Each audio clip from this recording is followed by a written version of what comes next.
IMA ground में जो mental health mission India का जो फेस्ट यहाँ पर चल रहा है, उन्होंने एक स्टॉल लगाया हुआ है। वहाँ पर जो मेंबर्स हैं उनसे हम बात करेंगे कि किस तरीके के यहाँ पर एक्टिविटीज चल रही है, आप किस तरीके से लोगों को समाज में चीजें पहुँचाते हैं। आइए हमारे साथ बात करें। क्या नाम है आपका? मेरा नाम निधि है और मैं मेंटल हेल्थ डिपार्टमेंट की तरफ से हूँ। आज जो हमारा स्टॉल लगा है इसमें हमारे पास बहुत सारे गेम्स और क्विज़ेस हैं। उसके अलावा जो हमने लगाया हुआ है यहाँ पर हमारे पास ग्रेटिट्यूड बोर्ड है, जहाँ पे हम लोगों से बोल रहे हैं कि जो जो भी चीज जिसके लिए वो लाइफ में ग्रेटफुल फील करते हैं, छोटी छोटी खुशियां जो होती हैं, जो हम मतलब कुछ लोग नजरअंदाज कर देते हैं। मान लीजिए किसी के पास साइकिल है और वो बोलता है कि मेरे पास तो बस साइकिल है, मुझे गाड़ी चाहिए, लेकिन कोई इंसान होगा जिसके लिए वो साइकिल भी बहुत बड़ा सपना होगा। तो ऐसी चीजें जिसे लोग देखें और प्रेरित हो। उसके अलावा जो हमारे पास है वो है ड्रॉप बॉक्स। इसमें हम लोगों को बोलते हैं कि जो उनकी लाइफ में उन्होंने गलती करी है, कोई भी मतलब गलती जो वो चाहते हैं कोई और रिपीट ना करे, तो हम उन लोगों से बोलते हैं वो इसमें लिखें, और जिससे कि जो और लोग हैं वो प्रेरित हों कि हमें क्या करना है और क्या नहीं करना है। इसके अलावा हमारे पास जो गेम्स हैं उसमें मेंटल हेल्थ रिलेटेड काफी सारे गेम्स हैं, जैसे कि स्ट्रेस को बर्स्ट आउट कैसे वो लोग कर सकते हैं। हमारे पास बैलून्स वगैरह हैं, उसमें उनको अपना लिखना होता है जो भी उनका स्ट्रेस वगैरह है उसको बर्स्ट कर देगी, जिससे क्या होगा, उन्हें रिलीफ फील होगा। उसके अलावा और हमारे पास मेंटल हेल्थ किट है और हमारे पास मेंबरशिप कार्ड है और हम फ्री काउंसलिंग वगैरह लोगों को दे रहे हैं। और ऐसे आपने ये बॉक्स लगाया हुआ है कि अपनी प्रॉब्लम्स को इसमें लिखे, क्या उस चीज को गोपनीय रखा जाता है या फिर? बिल्कुल, ये तो सबसे बड़ी बात है। जो भी चीजें होती हैं बिल्कुल गोपनीय रखी जाती हैं। अगर कोई बोलता है कि वो चाहता है कि मेरी बता दी जाए तो हम बताएंगे, वरना बिल्कुल कॉन्फिडेंशियल उनकी चीजें रखी जाती हैं। आज के समय में देखा जाता है कि कहीं ना कहीं वो अपनी फैमिली को, कोई अगर एक अपनी फैमिली को चीजें नहीं बता पा रहा है, वो आपसे कंसल्ट कर सकता है, इस तरीके की चीजें। हाँ जी, बिल्कुल। जैसे कि हमने देखा है, जो हमारे पेरेंट्स होते हैं, कुछ मतलब हर किसी के पेरेंट्स सपोर्टिव नहीं होते, हर किसी के पेरेंट्स फ्रैंक नहीं हो पाते हैं। जो बच्चे हैं वो डरते हैं, वो लोग अपने पेरेंट्स के साथ बातें शेयर नहीं कर पाते हैं। तो उन बच्चों के लिए जिनको लगता है कि हमारे पेरेंट्स हमें नहीं सुनेंगे, बट ऐसा नहीं है कि आपके पास कोई भी नहीं है। आपके पास हम जैसे लोग हैं, साइकोलॉजिस्ट हैं, काउंसलर्स हैं, जो कि आपकी बातों को सुनेंगे और आपको जज बिल्कुल नहीं करेंगे और आपको सॉल्यूशन बताया जाएगा। आप अपने आप को अकेला ना समझें। आपके पेरेंट्स नहीं सुन रहे हैं तो आप कंसल्ट करिए। लोगों के पास अवेयरनेस अभी फिलहाल बहुत कम है। लोगों को लग रहा है कि कोई सुन नहीं रहा है, तो लोग बहुत गलत कदम उठा लेते हैं। लेकिन आप बात करिए, बात करना जरिया है, आपको सुझाव बहुत ज्यादा मिल जाएंगे। तो एक बार आप जरूर ट्राई करिए काउंसलिंग के लिए। अपने दोस्त हो, कोई रिश्तेदार हो, पड़ोसी हो, जो भी आपको लगता है उसको जरूरत है, तो प्लीज जरूर सजेस्ट करिए। तो जैसे आपने ये मेंटल हेल्थ मिशन इंडिया का जो एक स्टॉल लगाया हुआ है, वो आप किस तरीके से लोगों को बताना चाहेंगे?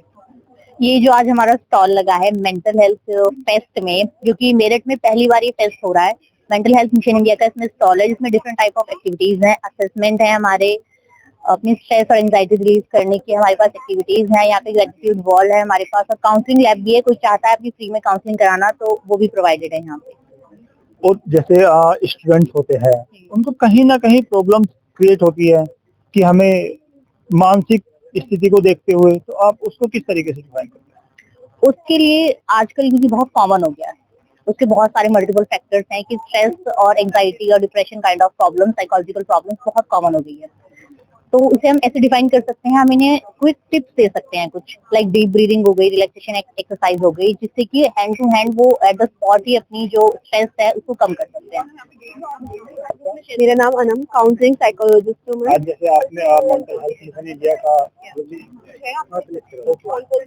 जो आज मेंटल हेल्थ मिशन इंडिया का आज आपने स्टॉल लगाया हुआ है, आप उसको किस तरीके से लोगों को बता रहे हैं? हम अलग अलग तरीके से यहाँ पर गेम कर रहे हैं, जिससे सबको रुचि हो रही है। और जो मेरा गेम है वो ये है, बस द पैन ब्रीथ अगेन। ये बैलून है, इस पे जो भी किसी की एंजाइटी, इमोशन या ट्रोमा या फोबिया या किसी का कुछ भी इशू है, एंगर इशू, इस पे लिखेगा वो। एंड देन उसके बाद डीप ब्रीथिंग करनी है उसको, फिर इसको बंद करना, इसको फोड़ देना, अपनी सारी परेशानियों को बाहर निकालना। अच्छा, ये तो एक एक्टिविटीज हो गई। एक्टिविटी के द्वारा आप बता पा रहे हैं, लेकिन अगर किसी को माइनर प्रॉब्लम्स होती है, या फिर आप जैसे देख सकते हैं कि काफी स्टूडेंट्स काफी कॉलेजों से आ रखे हैं, उनको किस तरीके से ये बताते हैं? तो एक एग्जाम्पल के तौर पर आपने बता दिया है। उनकी काउंसलिंग के दौरान उन्हें बताया जाएगा, उनकी काउंसलिंग की जाएगी। काउंसलिंग मेंबर भी है हमारे पास, हमारी मैम है, एंड देन और हमारे सर है जो उनकी काउंसलिंग करेंगे, उनकी परेशानी को जानेंगे और उनको मेंबर अपने साथ मेंबर बनाएंगे, मेंबरशिप देंगे उनको। मेंटल हेल्थ मिशन इंडिया के काउंसलर हमारे साथ बैठे हैं और हम उनसे बात करेंगे कि जो आज का यूथ है और जो बुजुर्ग है, जो बच्चे हैं, जो उनके पेरेंट्स हैं, वो किस तरीके से अपने बच्चे को और यूथ को, आज का जो जनरेशन है, जो आज की जनरेशन है, कहाँ जा रही है, किस तरीके से उनकी चीजें चल रही है, आइए बात करेंगे। पढ़ाई से रिलेटेड कंटेंट देख रहा है। एक लेवल तक ठीक है, जब हम बुक पढ़ते हैं तो कोई टॉपिक ऐसा होता है कि आकर हम अटक जाते हैं, हमें उसको क्लैरिटी चाहिए होती है, हम मीडिया पर देख रहे हैं, हमें क्लैरिटी मिल गई। बट अगर हम हर कंटेंट सोशल मीडिया पर या ऑनलाइन देख रहे हैं तो वो इतना हमारे ब्रेन के लिए भी फायदेमंद नहीं होता, क्योंकि क्या होता है उससे हमें एक तरह से एकदम से कंटेंट मिलता है, हमारा डोपामिन हिट होता है, प्लेजर मिलता है, जिसके कारण हम बार बार दोबारा से देखना चाहते हैं कि हमको आराम से मिल जाएगा मीडिया पर तो वहीं चलते हैं, वहीं से देख लेंगे।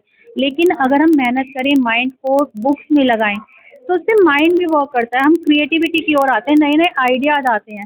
तो ये जब भी कोई प्रोजेक्ट स्कूल से मिले या कॉलेज से मिले तो ये स्कूल और कॉलेज वालों की भी जिम्मेदारी है कि बच्चे से कहीं कि खुद से कुछ आइडियाज लाएं, साथ में पेरेंट्स की भी जिम्मेदारी है। अगर कोई कॉलेज से प्रोजेक्ट मिला है तो उसे अपने लेवल पर करो, पूरी तरह से मीडिया की और ऑनलाइन कंटेंट की हेल्प ना लो, क्योंकि बहुत आइडियाज आते हैं जब बच्चा खुद का ब्रेन लगाता है और ऐसे आइडियाज आते हैं जो सोशल मीडिया पर या ऑनलाइन कंटेंट में नहीं मिलते।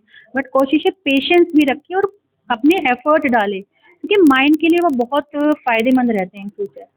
जैसे आज के समय में देखा जा रहा है कि यूथ जो है वो किसी के साथ रिलेशन में आते हैं तो चीजें उथल पुथल हो जाती हैं, ऐसा अक्सर देखने को मिल रहा है और ये चीजें बढ़ रही है।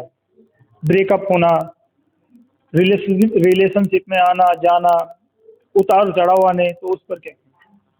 वही है, एक तो बच्चों को जैसे देखा जाए जैसे ही एज बढ़ने लगती है हार्मोनल चेंज होते हैं, तो ये जो रिलेशनशिप में बच्चे आते हैं लॉजिकली देखें केवल इन्फेचुएशन का पार्ट है, कुछ समय बाद ही अपने आप ही खत्म हो जाते हैं। तो जो मॉरल वैल्यूज बच्चों के अंदर डेवलप की जानी चाहिए थी बचपन से ही, उनका लैक है बहुत आज के टाइम में। तो पेरेंट्स के लिए, स्कूल के लिए वो वाली बुक्स जो थी ना, स्टोरी बुक्स मॉरल वैल्यूज से रिलेटेड थी, वो सब गायब हैं। तो बच्चों को शुरू से अगर ये संस्कार दिए जाएं कि ऐसा भी होता है कि हम एज में आकर अपोजिट सेक्स की तरफ आकर्षित होते हैं, तो दैट इज़ नॉर्मल, लेकिन उसको किस लेवल तक हमको रखना है ये हमारे खुद का, मतलब एक बाउंड्री हमको सेट करनी होती है, उस बाउंड्री लाइन को हम कभी क्रॉस ना करें। तो ये पार्ट ऑफ लाइफ है जिसकी जो वैल्यू एजुकेशन है वो बच्चों को बचपन से ही चलनी चाहिए। केवल हम यूथ पर आकर प्रेशर डालने लगे कि ये चीज़ें गलत हैं तो वो नहीं समझ पाएगा, क्योंकि उसका माइंड सेट हो चुका है बचपन से ही उनकी है। वो उनकी एक्टिविटी घर पे भी ऐसी रहती है, कॉलेज में भी ऐसी रहती है, और ना ही टीचर्स को पता चल पा रहा है, ना ही पेरेंट्स को पता चल पा रहा है, वो बताना बेसिकली वो बताना नहीं चाह रहा है। तो देखिए, सबसे पहली चीज ये है कि हमारे जो पेरेंट्स होते हैं और जो टीचर्स होते हैं उनके पास अवेयरनेस की कमी होती है। वो अगर कोई बच्चा बहुत ज्यादा फ्रस्ट्रेट है तो कैसे आइडेंटिफाई करे कि बच्चा किस चीज को लेकर फ्रस्ट्रेट है, या तो उसके पास एनवायरनमेंट ऐसा है जो उसके अंदर फ्रस्ट्रेशन क्रिएट कर रहा है, ठीक है, या फिर उसके आसपास का हम देख सकते हैं कि सोशल मीडिया इतना ज्यादा इस टाइम बहुत ज्यादा एडिक्शन हो रहा है बच्चों में, तो वो भी एक रीजन है कि बच्चा जो है अपने आसपास के एनवायरनमेंट को देखता ही नहीं है, वो आइसोलेट हो रहा है कहीं ना कहीं। और जब वो अपनी बातों को, चीजों को शेयर नहीं करता या पेरेंट्स उसको टाइम नहीं देते, आप ये भी देख सकते हैं कि हमारे जो पेरेंट्स हैं वो भी कहीं ना कहीं इंगेज है सोशल मीडिया में, वो भी कहीं ना कहीं बच्चों को टाइम नहीं देते हैं, ठीक है। टीचर्स के पास जाते हैं बच्चे, टीचर्स की ड्यूटी होती है कि वो कैसे आइडेंटिफाई करे बच्चों में, अगर बच्चों में एग्रेशन आ रहा है तो कैसे डील करना है, उनको प्रेशराइज ना करके, उनको पनिशमेंट ना देकर उनको समझे कि बच्चा ऐसा बिहेव क्यों कर रहा है। कहीं ना कहीं उनका फैमिलियर एनवायरनमेंट ऐसा होता है कि वहाँ से चीजें क्रिएट हो रही हैं, और कभी कभी उनके क्लास का एटमोसफियर ऐसा होता है कि हो सकता है वहाँ पे कुछ ऐसा इश्यू हो, बच्चे के साथ कुछ इस तरीके का बिहेवियर किया जा रहा हो कि वो डोमिनेट हो रहा हो, है ना, या फिर आइसोलेटेड फील कर रहा हो, या कुछ पार्शियलिटी वाला इश्यू उसके साथ क्रिएट किया जा रहा हो, या उसको ऐसा पीयर ग्रुप, उसका सोशल सर्कल इस तरीके का ना मिल रहा हो बच्चे का कि वो शेयरिंग ना कर पा रहा हो अपने टीचर से या अपने पेरेंट्स से। तो यहाँ जरूरत है कि अवेयरनेस के टीचर्स और पेरेंट्स जब बच्चों में ऐसा इश्यू देखें कि बच्चा चुप है, शांत है, या कुछ खा पी नहीं रहा है, या किसी से बात नहीं कर रहा है, तो वो आइडेंटिफाई करें कि बच्चा ऐसा क्यों कर रहा है, उसकी कोज को आइडेंटिफाई करें, और अगर वो इस कंडीशन में अपने बच्चे से डील नहीं कर पा रहे हैं तो आप किसी ना किसी एक्सपर्ट से सजेशन जरूर लें कि how to deal with that situation, कि बच्चों को कैसे हैंडल करना है, कैसे आइडेंटिफाई करना है चीजों को, और कैसे वो ओवरकम कर